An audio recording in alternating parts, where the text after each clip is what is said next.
G'day to all my friends and family, and welcome to this episode of Jim's 5am Club.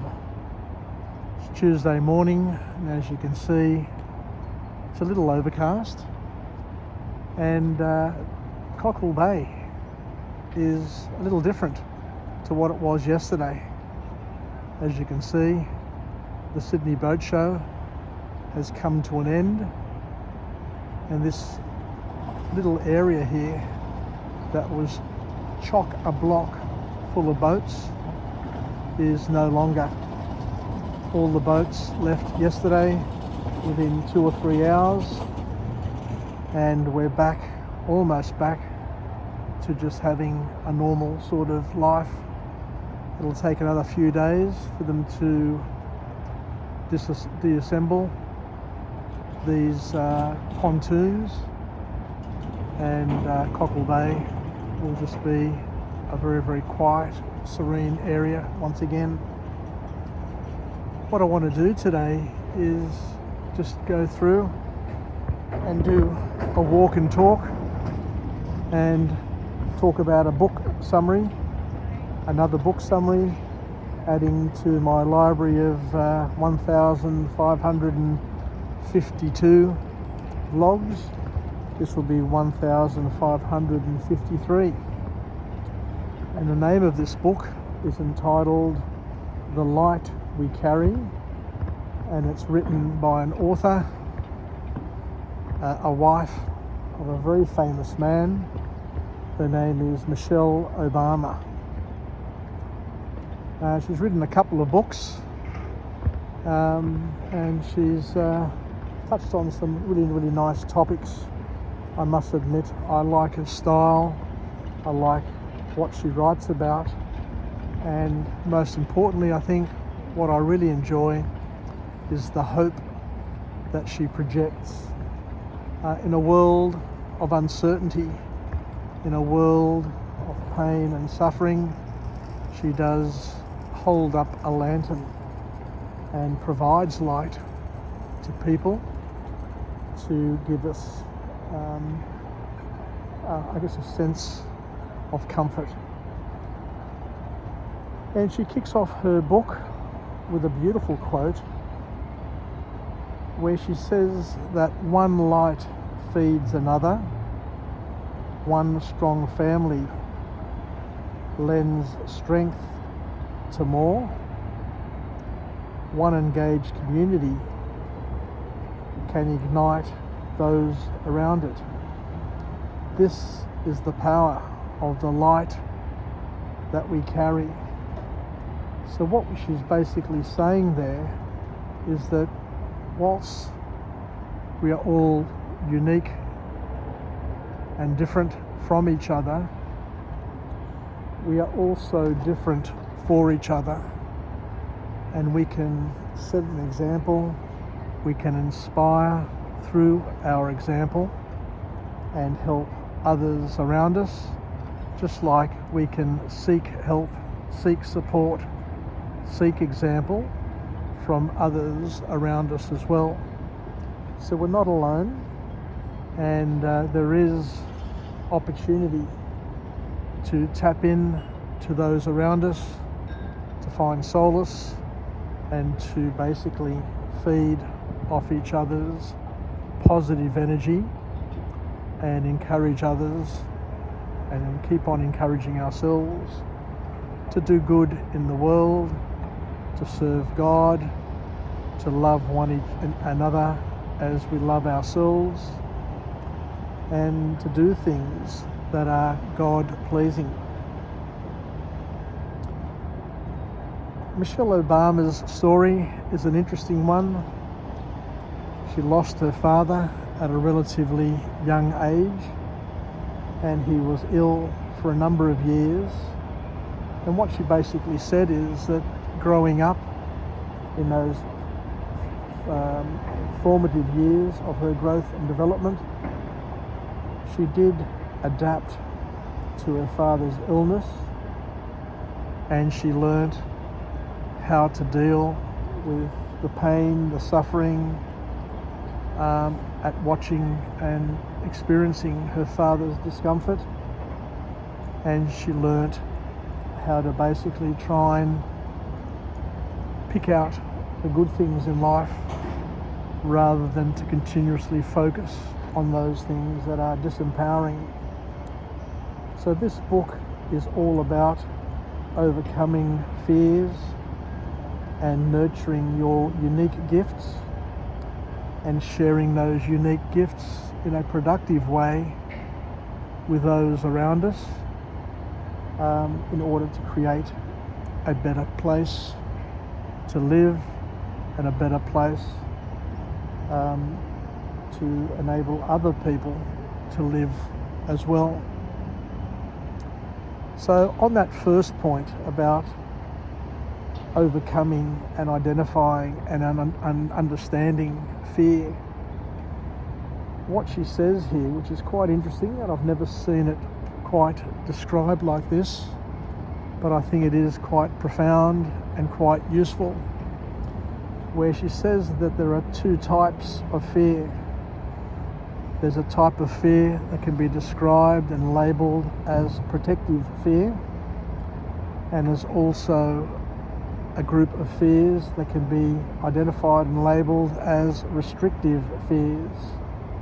And as you can quite appreciate, one kind of fear helps us and the other one drains us and disadvantages us. So it's important to be able to categorize fear and be able to understand those items that occur in our lives, and to then figure out how to leverage it, how to make use of it, and how not to be bogged down by it. So from what Michelle says here, protective fear, that first fear, is a real fear, and it's a fear that is based on our rationality, and it enables us to be protected from real threats. It's a type of fear that you have when you're in the bush and you see a bear coming or a wolf coming towards you, and you'll do things to protect yourself. So you've got a real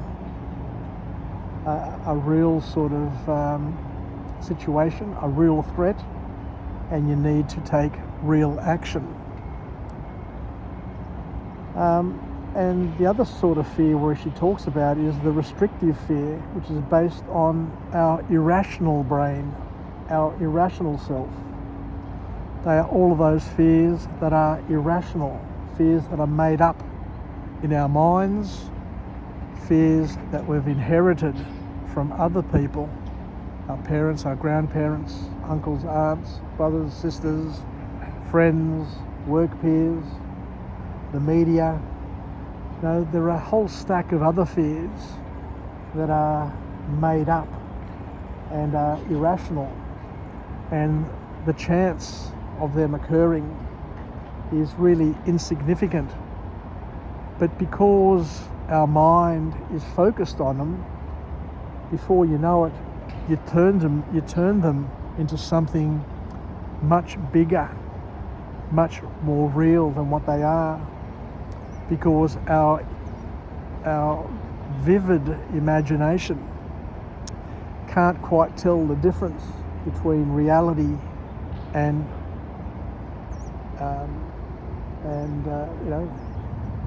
our reality and things which are not real. So that's where this book is very, very useful, and Michelle's dissertation is quite helpful, because she enables us to understand that we encounter fears that are not real, and yet they impact our lives, they drain us, they stop us in our path and impact our lives in a big, big way. One of the greatest fears that people have is the fear of change. People are afraid of change because they can't see how it will play out, and there is a level, an amount of uncertainty around it. Things like marriage, parenthood, work, promotions, all of those things people tend to fear. But the important thing to understand is that nobody has been to the past. Nobody knows what tomorrow holds for them, because we all live a different life. We've all lived a different past. We're all living a different present. I am here, you are somewhere else. So what you're experiencing now is completely different to what I'm experiencing. And we're all going to have different futures. And the other interesting thing to also realise is that we all have a different fate in life. Just because it didn't work yesterday for me, or it didn't work for you, or it didn't work for your brother or other people that you know, it doesn't mean that if they try it today, they don't receive the jackpot and the reward, given that it's maybe their turn or the time is right. The important thing to understand is that just because it hasn't worked in the past doesn't mean it's not going to work next time you try it. So in life, we are all invited to keep on trying until we get to a point where we realise that it's not God's will for it to happen, and to read the signs, so to speak, and to move on, and not to try and hold on to and clutch onto things that weren't meant to be. But what Michelle Obama says here, that with those fears that are irrational fears, what we need to do is to act, and to act boldly in spite of those fears, because action, bold action, is the best antidote to those irrational fears that may be holding us ransom and keeping us shackled to inaction. The other thing that Michelle talks about in her book is that fear actually sabotages us in a quiet, slow motion sort of way. It is rarely outright panic that derails us. It's our emotions that are hidden under the surface, away from public scrutiny.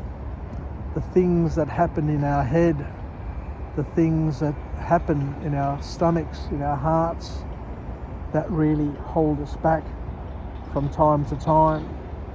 It's our emotion, it's our irrational fears that cause us to freeze, to fight, or to flight. So what Michelle here reminds us of is that change is often misunderstood. And what we need to understand is that whatever change happens in our life, we need to try and identify and to improve our situation wherever possible. And that progress is more important than perfection. A lot of people who are perfectionists never quite achieve much in their life because they're worried about doing things which are not perfect initially.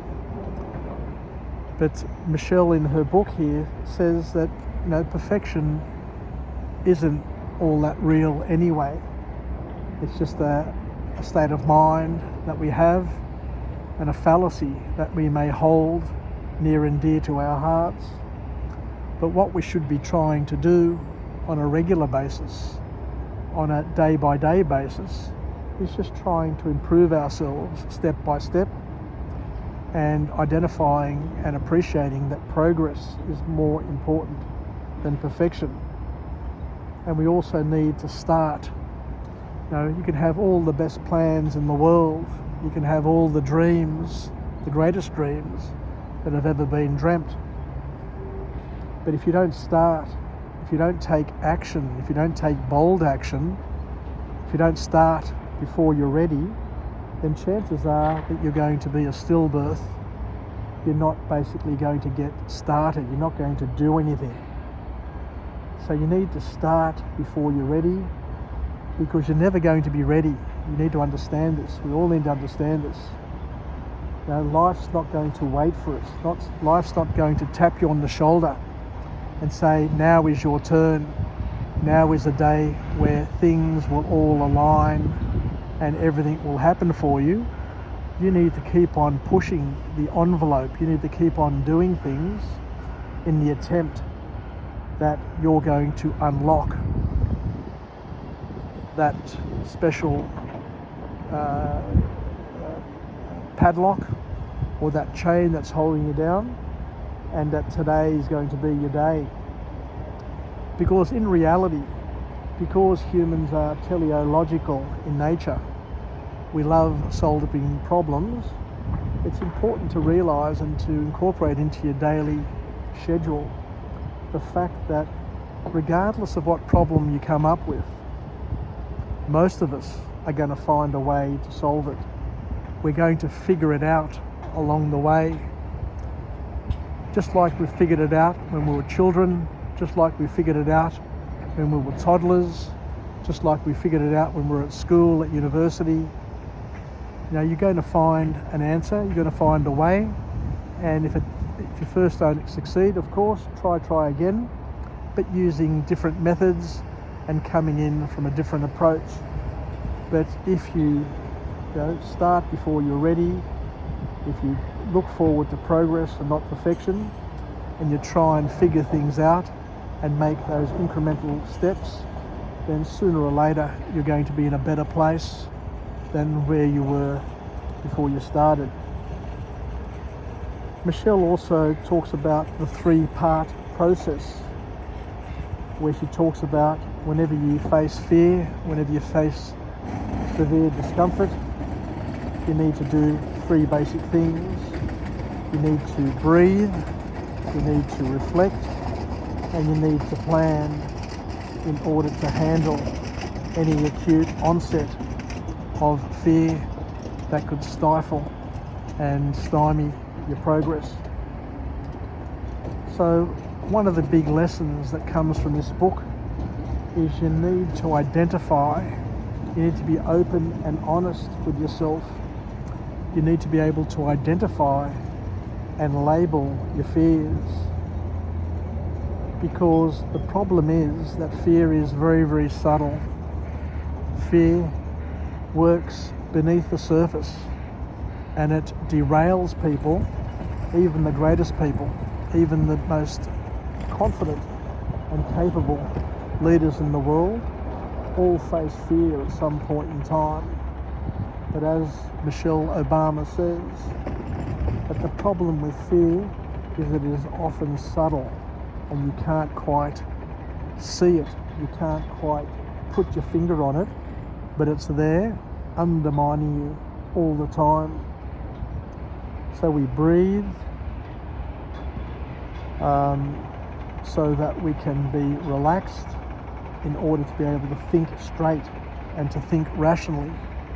Because if you're fearful, if you have anxiety, if you feel anxious, then what's going to happen is it's going to put your brain, it's going to put your body, your chemistry into primitive mode, and all you'll be doing is looking to fight, flight, or freeze. And you're going to not be able to think rationally, but you're just going to react as opposed to respond to the challenges that you face. The next thing we need to do after we breathe, and we can at least think straight, or as straight as we can, is to reflect and to look at and try and identify the origins of our discomfort, and then to try and rationalize and sort those things out before they become overwhelming, before they destroy our dreams and take away our future. And the last point is that we need to plan and to understand and to appreciate that emotions are not plans. If fear is protective and real, then it's important and rational to take precautions to make sure that you cover any of those risks. But as we mentioned before, most fear, over 85% of the things, over 90%, over 95% of the things that most people fear are irrational. They're not real. They're a figment of your imagination. And for those who are baby boomers like I am, who used to watch Lost in Space, you remember those episodes where Dr. Smith was out and seeing visions of monsters and things which were very, very fearful. But it's only when he said that you are not real, I don't believe you, go away, that reality would be restored. And the same thing happens with us, and the call to action for each and every one of us is to not be fooled by fear, not be fooled by the things that other people tell us in order to build fear, uncertainty and doubt, and to take action, to take bold action, and to know that if you're taking action and things don't work out, then you just change the action to fix it up and to put yourself back on track.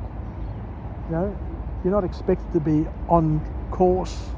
You're not expected to be on track all the time.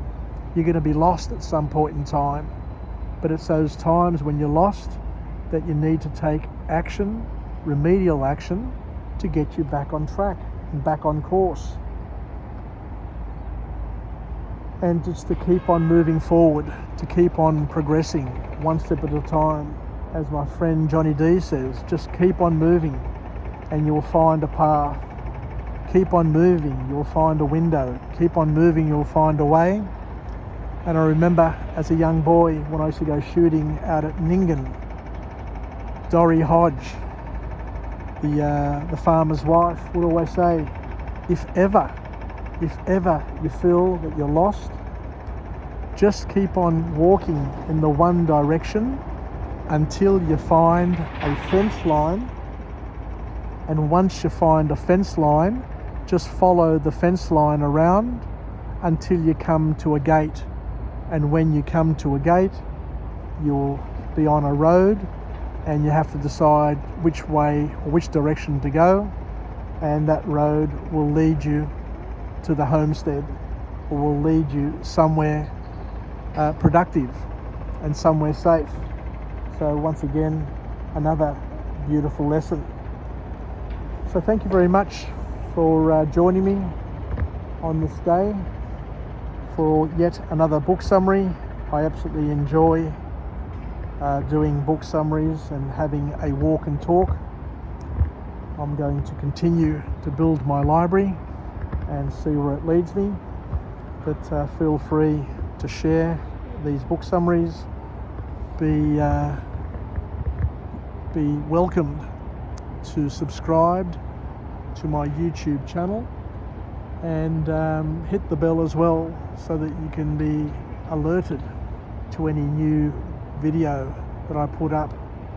Take care, wishing you all the very best, and enjoy this wonderful Tuesday on this beautiful winter's day. It's mild, it's not too cold, and I can certainly feel spring coming at a rapid rate. Take care, yasas, and bye for now.